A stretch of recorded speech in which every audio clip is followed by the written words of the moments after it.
اب خواتین و حضرات، جیسے کہ میری عادت ہے، پتہ نہیں یہ عادت کب تک چلتی ہے، کہ میں کچھ صرفی نحوی بلاغی باتیں بھی، شاید بلاغت کی کوئی بات ہوئی نہیں ہوئی مجھے یاد نہیں، کوئی ہوگی تو کر دوں گا، صرفی نحوی بلاغی فوائد کی طرف بھی اشارہ کرنا میرا شوق ہے۔ اب یہ وہ باتیں ہیں جو صرفی نحوی بلاغی، جو انہیں سمجھ میں آئیں گی جن کا تعلق صرف نحو بلاغت سے ہے، اہل علم سے ہے، طلبہ سے ہیں، مدارس کے طلبہ ہیں، علماء ہیں، ان کے لیے۔ تو یہ جو اب میں یہ جو آپ کے سامنے 5-10 منٹ کی بات رکھنے لگا ہوں، اس کا تعلق ان عوام سے نہیں ہے جن کا صرف و نحو بلاغت سے تعلق نہیں ہے، لہٰذا انہیں یہ سمجھ نہ آئے، برکت کے لیے سن لیں الگ بات ہے، سمجھ نہ آئے تو کوئی پرواہ نہ کریں کہ حدیث کا جو ترجمہ تھا، مفہوم تھا، اور اللہ تعالیٰ نے جو مجھے استطاعت دی تھی اس کے مطابق تھوڑی بہت بات میں نے آپ کے سامنے رکھ دی، مفہوم ختم ہو چکا ہے۔ اب صرفی نحوی کچھ فوائد کی طرف، نحوی فوائد کی طرف میں اشارہ کروں گا۔ کیا کہتے ہیں، حدیث میں لفظ ہے وَكَانَ أَجْوَدُ مَا يَكُونُ فِي رمضان۔ اب سوال ہی پیدا ہوتا ہے، کان استمرار کے لیے کافی، اس پہ زیادہ بات کرنے کی ضرورت نہیں، ٹھیک ہے جی، کان برائے استمرار ہے۔ اکثر روایات میں یہ اجود کا جو لفظ ہے نا وہ مرفوع ہے، مرفوع بالضمہ لفظاً، اجود، ٹھیک ہے، لیکن اس کو اجود بھی پڑھا گیا ہے منصوب بالفتحہ لفظاً، ٹھیک ہے، وَكَانَ أَجْوَدَ، ٹھیک ہے۔ حالت نصب میں اجود خبر کان ہے، اور جو اسم کان ہے وہ ضمیر مستتر ہے جو نبی علیہ السلام کی طرف راجع ہوتی ہے، راجع بسوئی نبی کریم صلی اللہ علیہ وسلم، یعنی کان رسول اللہ صلی اللہ علیہ وسلم اجود ما یکون فی رمضان۔ یہ ضمیر مستتر نہیں ہوتا، میں نے ایک بہت بڑی تعداد کو اہل علم کو دیکھا ہے وہ ضمیر مستتر کے دیتے ہیں، بھائی یہ لازمی ہے، متعدی نہیں، خدا کے لیے اس کو مستتر نہ پڑھا کریں، یہ مستتر ہے، ضمیر مستتر، لا الہ الا اللہ۔ یہ تو بات ہوئی حالت نصب میں بے غبار ہے کہ کان اجود ما یکون فی رمضان، یعنی کان رسول اللہ صلی اللہ علیہ وسلم اجود ما یکون فی رمضان۔ اب اگر اجود مرفوع ہو تو پھر کیا ترکیب ہوگی؟ ایسے میں کان کی ضمیر جو مستتر ہے وہ نبی علیہ السلام کی طرف ہی لوٹے گی کہ کان رسول اللہ صلی اللہ علیہ وسلم۔ اب تو پھر آگے اجود مرفوع کیسے پڑھیں گے بھائی؟ بڑا اہم سوال ہے، تو اب سنیے کہ اجود مبتدا مرفوع بالضمہ لفظاً، سمجھ آئی؟ اجود مبتدا مرفوع بالضمہ لفظاً، اور یہ جو فی رمضان ہے یہ خبر ہے مرفوع محلاً، ٹھیک ہے؟ تو مبتدا اجود ما یکون، مبتدا فی رمضان خبر سے مل کر جملہ اسمیہ خبریہ منصوب محلاً ہوا، کیونکہ یہ خبر کانہ بنے گا، یہ پورا جملہ خبر کانہ بنے گا، ٹھیک ہے؟ یہ بات یاد رکھیے گا، یہ بڑی بے غبار اور آسان ترکیب ہے، اور بھی ترکیب ہو سکتی ہیں، ٹھیک ہے؟ اور یہ مجھے ترکیب اس لیے اچھی لگی کہ میں نے زمانہ طالب علمی میں جلالین پڑھتے ہوئے یہ دیکھا تھا کہ قرآن کریم کی جو آیت ہے قُلْ إِنَّ الْأَمْرَ كُلَّهُ لِلَّهِ، اللہ اکبر، مجھے آج بھی یاد آتا ہے کہ مجھے جو نحوی اجرا کرواتے تھے میرے محسن، میرے استاد بھی، میرے بھائی بھی، میرے والد صاحب کے عظیم ترین شاگرد مولانا عبدالرؤف صاحب علوی رحمہ اللہ تعالیٰ، جو جوانی میں ہی داغ مفارقت دے گئے تھے، میرے دوست بھی تھے، میں ان سے کلاس سے ہٹ کے ان سے باقاعدہ، میرے کلاس کے استاد تو نہیں تھے، سینئر طالب علم تھے، تو میں ان سے اجرا کیا کرتا تھا، تو میں نے ان سے میں نے یہ سوال بھی کیا تھا، تو بڑی دل لگی کی تھی، پھر میں نے یہ سوال کر کے ان کے ساتھ تفصیلات میں نہیں جاؤں گا۔ قُلْ إِنَّ الْأَمْرَ كُلَّهُ لِلَّهِ، ٹھیک ہے؟ ہم قرات میں كُلَّهُ لِلَّهِ پڑھتے ہیں، لیکن ایک قرات كُلُّهُ لِلَّهِ بھی ہے، قُلْ إِنَّ الْأَمْرَ كُلُّهُ لِلَّهِ۔ جب ہم قُلْ إِنَّ الْأَمْرَ كُلَّهُ لِلَّهِ پڑھ دیتے ہیں تو كُلَّهُ یہ تاکید بن جاتا ہے الامر کا، اگرچہ بدل بھی بن سکتا ہے، ٹھیک ہے؟ قُلْ إِنَّ الْأَمْرَ كُلَّهُ لِلَّهِ، ٹھیک ہے؟ لیکن ایک قرات كُلُّهُ لِلَّهِ، پھر کیا کریں گے بھائی؟ پھر كُلُّهُ مبتدا ہے، للہ خبر ہے، مبتدا اپنے خبر سے مل کر جملہ اسمیہ خبریہ ہو کر پھر یہ خبر ان ہوا مرفوع محلاً، یعنی ان امر، ان کا اسم الامر ہو گیا، اور کلہ للہ پورا جملہ اسمیہ خبریہ یہ خبر ان ہوا مرفوع محلاً ہوگا، تو جملے پہ تو اعراب محلی ہوتا، ٹھیک ہے جی؟ اللہ اکبر. تو یہ قل ان الامر کلہ للہ کی جو ترکیب ہے وہ ترکیب اس سے ملتی جلتی ہے. وکان اجود ما یکون فی رمضان، یعنی کان رسول اللہ صلی اللہ علیہ وسلم اجود ما یکون فی رمضان، کہ کانا کی جو ضمیر مستتر ہے وہ اسم کانا راز بسوئے نبی علیہ السلام، اور اجود ما یکون فی رمضان یہ پورا جملہ اسمیہ خبریہ خبر کانا منصوب محلاً ہوگا. ٹھیک ہے جی، یہ بات بڑی بے غبار آپ کے سامنے رکھی. ایک اور ترکیب بھی میرے ذہن میں گردش کر رہی ہے جو اللہ تعالیٰ نے مجھے ودیت کی ہوئی ہے، لیکن چونکہ ابھی میں اسے پالش کر رہا ہوں، اس کی تحقیق کر رہا ہوں، تو جب کبھی میری تحقیق مکمل ہوگی تو پھر میں اس کو ضرور بتاؤں گا انشاءاللہ. آج میرا پروگرام تھا کہ میں بتاؤں، میں نے لکھا بھی ہوا ہے لیکن نہیں بتاؤں گا.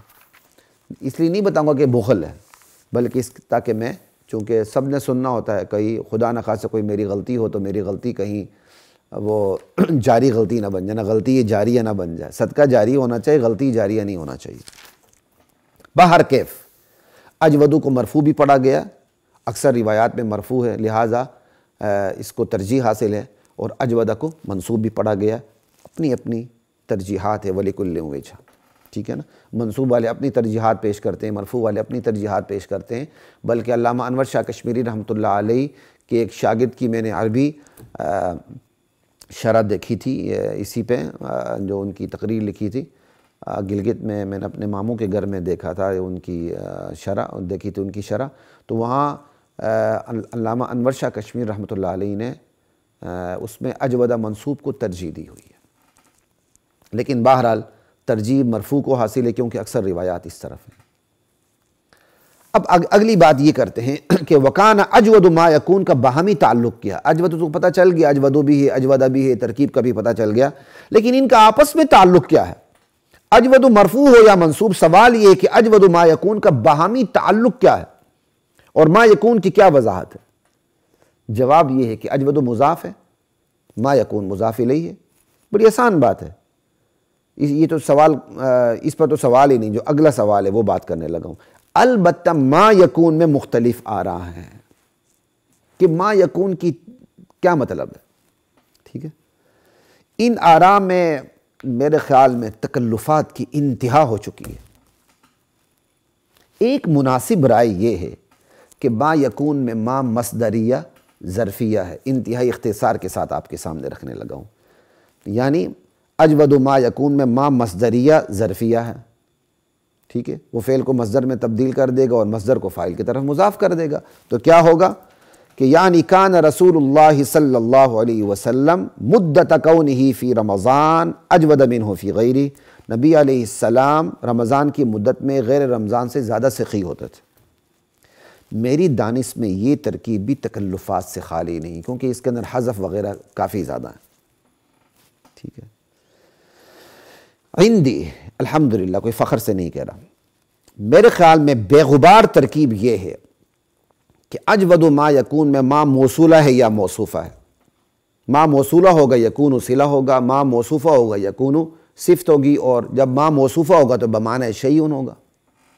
ٹھیک ہے نا، اور یکون صفت یا صلہ ہے، ما موصولہ یکون صلہ، ما موصوفہ یکون صفت. اور اب یکون کے بارے میں جو بات بتانے والی بات ہے وہ بتانے لگا ہوں. یکون یہاں ناقصہ نہیں، تامہ ہے، کن فیکون کی طرح. اذا قضا امرا فانما یقول له کن فیکون. فیکون یہاں تامہ ہے. ٹھیک ہے نا، تو یہاں بھی اجود ما یکون میں یکون ناقصہ نہیں بلکہ تامہ ہے. یوجد کے معنی میں، یحدث کے معنی میں، یقع کے معنی میں. سمجھ آئی؟ اب یکون کی ضمیر مستتر تو راجع بجانب ما ہے. یکون کی ضمیر ما کی طرف لوٹتی ہے. اب عبارت کیا ہوگی؟ اجود ما یکون. ٹھیک ہے، یعنی اجود ما یوجد. نبی علیہ السلام اجود تھے ہر اس چیز سے جو موجود تھی، پائی جاتی تھی. اجود ما یوجد، یہاں یکون تامہ ہوگا. یعنی رسول اللہ ماہ رمضان میں بوقت ملاقات جبریل اجود الموجودین ہوتے تھے. اجود ما یکون کی یہ وہ ترکیب ہے جو اللہ نے میرے قلب میں ودیعت فرمائی. میں اس اللہ کا شکر گزار ہوں، بغیر کسی تعلی کے. اگر تعلی ہے تو اللہ معاف فرمائے. عرض ہے کہ فتح الباری، عمدۃ القاری سمیت دیگر شروحات کو آپ ملاحظہ کر لیجئے، انشاءاللہ یہ جو ترکیب میں نے آپ کو بتائی اجود ما یکون کی کہ یکون تامہ ہے، ما موصولہ یا موصوفہ ہے، اور اجود ما یکون اجود الموجود کے معنی میں، ٹھیک ہے؟ یہ ترکیب آپ کو انشاءاللہ متبادر الی الذہن بھی محسوس ہوگی، سہل بھی لگے گی، تکلف سے خالی بھی دکھے گی۔ اب اپنی اس ترکیب کو جو تقویت پہنچانے والی چیز ہے، کہ میں تو کچھ بھی نہیں ہوں نا، بڑے تو بڑے ہوتے ہیں، تو میں نے شیخ الاسلام حضرت مفتی تقی عثمانی صاحب حفظہ اللہ کی انعام الباری کو دیکھا۔ میں حضرت کی بڑی قدر کرتا ہوں، میں ان کا براہ راست شاگرد تو نہیں، لیکن میں نے ان کی تالیفات سے بہت استفادہ کیا، خصوصاً اسلامی معیشت اور بینکنگ کے حوالے سے۔ جب میں ایم فل میں الحمدللہ پڑھاتا بھی رہا ہوں، اللہ تعالی سے حفاظت فرمائے، تو میں نے حضرت کی کتابوں کا مطالعہ بھی کیا، اگرچہ اس جو ڈیوائیڈڈ اوپینین ہے میں نے ان کو بھی سامنے رکھا، جس میں ہمارے لاہور کے بڑے اچھے مفتی صاحب، مفتی ڈاکٹر عبدالواحد صاحب جو اب فوت ہو چکے ہیں، اللہ تعالیٰ ان کی قبر کو منور کرے، وہ بھی شامل ہیں۔ ان سے بھی ایک آدھ دفعہ میری اسلامی معیشت کے حوالے سے بات بھی ہوئی تھی، لیکن ترجیح حضرت تقی عثمانی صاحب جو اسلامی بینکنگ کے حوالے سے رکھتے ہیں، تو میرا ذہنی رجحان حضرت تقی صاحب کی طرف ہی ہے، تو اس لیے میں حضرت تقی صاحب کو براہ راست میں ان کا شاگرد نہیں ہوں، لیکن استفادہ تو کیا ہے، میں ان کو اپنا استاد سمجھتا ہوں، اور خواہش بھی ہے کہ کبھی میری زندگی میں ان سے ملاقات ہو اور ان کے احسانات کا تذکرہ میں ان کے سامنے بھی کر سکوں کہ ان کی تالیفان نے مجھ پر کتنا احسان کیا۔ خیر، شیخ الاسلام حضرت مفتی تقی عثمانی صاحب کی جو انعام الباری کو دیکھا تو حضرت نے لکھا ہے کہ اجود ما یکون اور احسن ما یکون، یہ اہل عرب کی تعبیر ہے جو آج بھی استعمال ہے، اجود ما یکون احسن ما یکون، ٹھیک ہے؟ تو جس کا مفہوم یہ ہے کہ حضرت نے جو انعام الباری میں لکھا ہے اجود ما یکون، جو کچھ بھی ہو سکتا ہے اس میں سب سے زیادہ سخی، احسن ما یکون، میں نے یہ بھی بریکٹ میں لکھا ہے جو چیزیں سب سے زیادہ تصور میں آ سکتی ہیں ان میں سب سے زیادہ احسن ہے۔ حضرت کی یہ وضاحت میری ذکر کردہ ترکیب کو تقویت فراہم کرتی ہے، الحمدللہ۔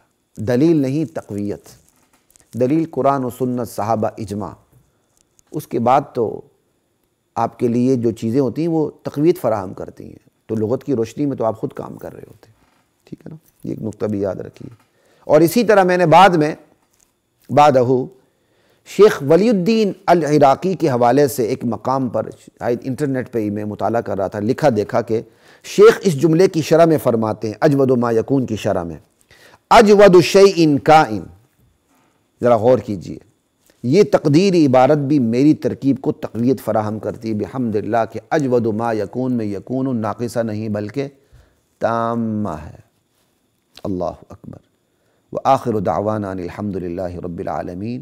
صحیح بخاری کی حدیث نمبر 6 اس کی شرح اپنے اختتام کو پہنچی۔ اللہ کی ذات مجھے آپ کو ہم سب کو نبی علیہ السلام کے فرامین پر عمل کی توفیق عطا فرمائے۔ السلام علیکم ورحمۃ اللہ وبرکاتہ۔